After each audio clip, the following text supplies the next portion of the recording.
योग, ध्यान, यज्ञ, हवन, मंत्र आदि सभी कलयुग में क्यों निष्प्रभावी हैं? आइए इसके बारे में दो साधकों का अनुभव आपके साथ साझा करते हैं। पहले साधक ने बताया कि मैं अपनी आपबीती बता सकता हूँ। ध्यान से बहुत दुख पाया है, हालांकि फायदा भी हुआ है। पहले परेशानियाँ, सिर का भारीपन, शरीर में जलन, कंपन, अकारण भय। कई गुरु भाइयों को मेंटल अस्पताल जाते देखा, आते भी देखा। अनमनसिकता, कमजोर दिमाग। अच्छी बातें, मैं शरीर नहीं आत्मा हूँ। ये स्थायी ज्ञान, भविष्य की घटनाएं मालूम हो जाना, संसार में आसक्ति कम। परंतु ये सब मेरे दिवंगत दादाजी और पिताजी ने बिना किसी परेशानी के हासिल किया। साथ ही भगवान के दर्शन भी खूब किए और आनंद उठाया, केवल नाम जप से। दर्शन तो ध्यान करने वालों को भी होते हैं, मुझे भी हुए, परंतु नाम जप वास्तव में राजमार्ग है। पहले मालूम होता तो नाम जप ही करता, ध्यान की लाइन में नहीं पड़ता। इसीलिए ये समझता हूँ कि कलयुग केवल नाम आधारा बात सही है, अन्य साधन भी फलित होते हैं, परंतु मैं अपने अनुभव के आधार पर केवल यही कह सकता हूँ कि मुश्किल से फलित होते हैं और क्लेश ज्यादा रहता है। केवल नाम जप से ही भगवत प्राप्ति हो सकती है, तप यज्ञ आदि की आवश्यकता नहीं है। वैसे भी ध्यान अपना प्रभाव खो चुका है, क्योंकि न मन पर काबू रहा न शास्त्र का अभ्यास रहा, जिससे लोभ दंभ पाखंड बढ़ गया है, ऐसा भागवत महापुराण में कहा गया है। दूसरे साधक ने बताया मंत्र जप से फायदा होता है। मेरा तो अनुभव है कि मंत्रों से भी ज्यादा फायदा भगवान नाम से होता है। एक बार मैं मुसीबत में फंस गया। दो बुजुर्ग मुझसे प्रेम रखते थे, वे चाहते थे कि मैं उनके बताए ध्यान मार्ग पर चलूं। मैं नाम जप और नवधा भक्ति में रुचि रखता था। उन्हें मैंने मना कर दिया। वे बोले हमें छोड़कर जा ही नहीं सकता। मैं डर गया। वे काफी सक्षम थे, कई चेले थे, कई शक्तियाँ, देवता पितर आदि उनके पास थी। कोई इंसान मददगार होगा ऐसा नहीं लगा, नहीं किसी की मदद लेने की सोची। कृष्ण की ओर मुड़ा, कोई सहायता नहीं मिली। एक बार तो हताश हो गया। फिर हनुमान जी को पकड़ा, उनका चालीसा पढ़ता और नाम जप करता और पुकारता ही रहता। शुरू में कुछ नहीं हुआ, धीरे धीरे स्वप्न में मंदिर दिखने लगे। बंदर जागृत अवस्था में खूब दिखते। फिर एक रात सपने में मैं उन बुजुर्गों से डरकर भाग रहा था। छिपने की जगह नहीं मिल रही थी, वे मुझे पकड़ने को आमादा थे। एक पहाड़ पर हनुमान जी की मूर्ति दिखी, मैं वहां भागा, पैरों में गिर गया। इतने में मूर्ति जो पाषाण की थी जीवंत हो उठी और मुझे आशीर्वाद दिया। एकदम धैर्य आ गया। वे दोनों मेरे पास आ गए। मूर्ति को देखा पर वहां पर मौजूद मुझे न देख पाए। हनुमान जी ने मुझे उनके लिए अदृश्य कर दिया। सारा भय जाता रहा, परंतु इसमें मुझे कुछ महीने लगे। आरथो पुकारना पड़ा। ये हनुमान नाम और हनुमान चालीसा मंत्र का चमत्कार ही तो है। अब नाम जाप की विधि और लाभ क्या है पर चर्चा करते हैं। नाम जप और नामस्मरण अलग अलग पहलू हैं। भले ही देखने वाले को ये एक ही लगते हों, वे स्वाभाविक रूप से भिन्न हैं और इस पर निर्भर करते हैं कि कर्ता साधक क्या कर रहा है, शारीरिक रूप से नहीं बल्कि मानसिक रूप से, विचार या मन के स्तर पर।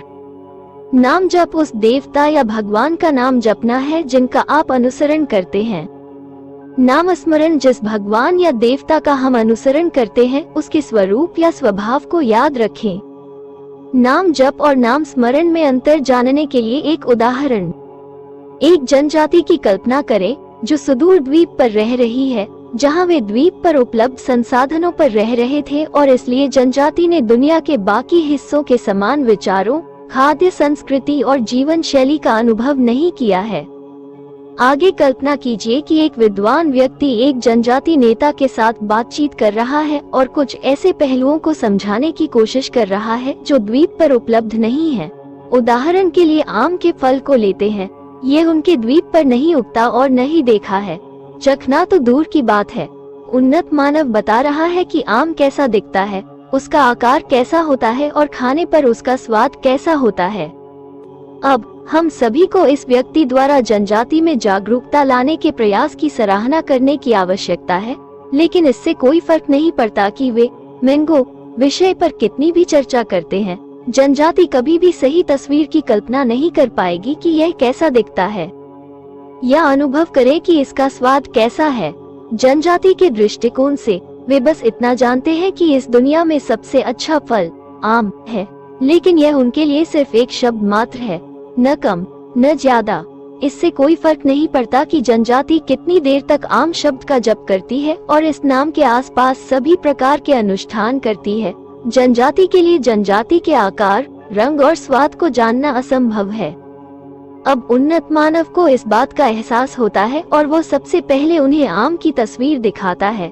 इससे एक समस्या का समाधान हो जाता है। आम कहते समय वे कम से कम कल्पना तो कर ही सकेंगे कि आम कैसा दिखता है। यदि हमने अब इस परिदृश्य को समझ लिया है, तो हम प्रारंभिक चरणों में भगवान के नाम का जाप करने वाले साधक की समानता की सराहना करने में सक्षम होंगे।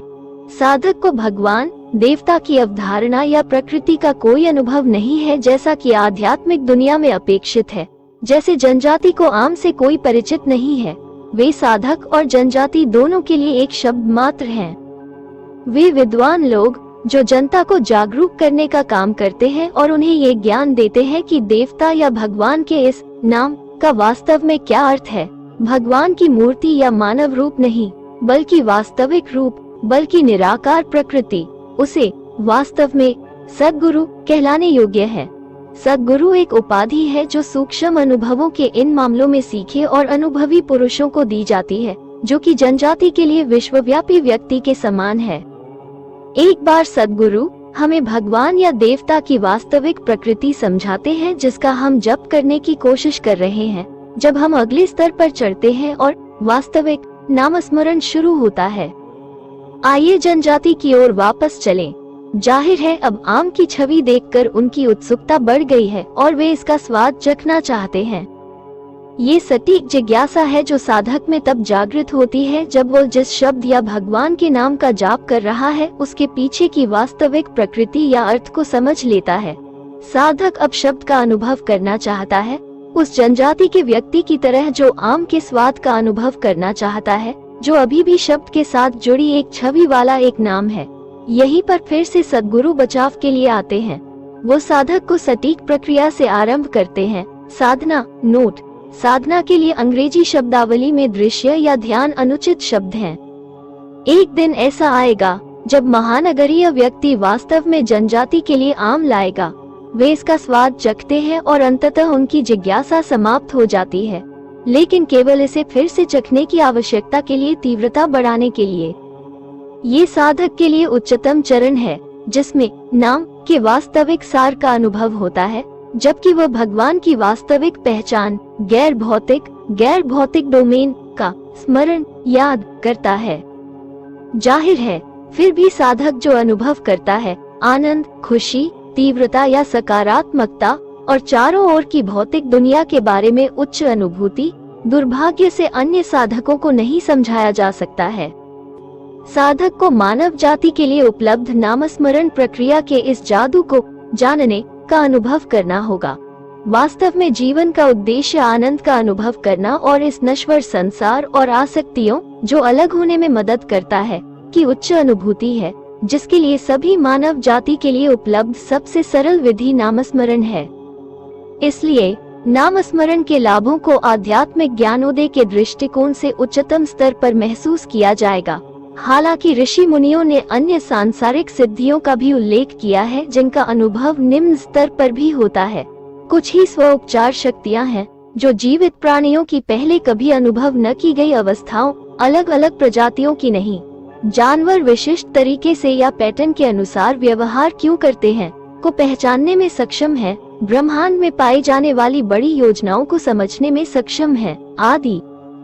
हालांकि ये सिद्धियां या सांसारिक उपलब्धियां साधक को दूसरों से श्रेष्ठता की भावना के साथ अहंकारी बना देंगी और इसलिए अंतिम अनुभव प्राप्त करने में असफल हो जाएंगी। इसलिए सद्गुरु हर कदम पर साधक को उस अंतिम चरण आत्मज्ञान पर ध्यान केंद्रित रखने की चेतावनी देते हैं।